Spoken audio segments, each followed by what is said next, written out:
So this one is to show how we do the sums.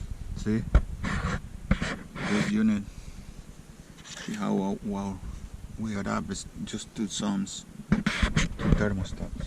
So we're gonna start it up, this unit. It's a brand new unit too.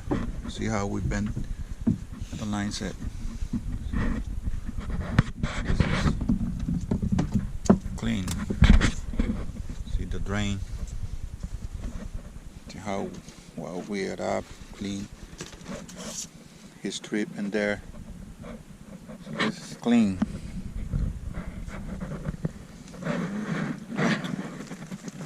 Our basin is tight space, but we was able to put a fire damper in there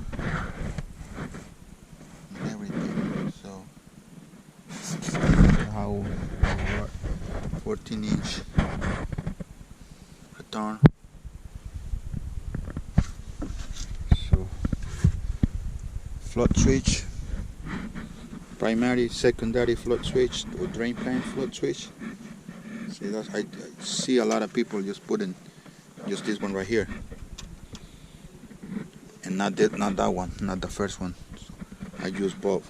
That's the best thing to do. So this is how we work. It's a good job, good work.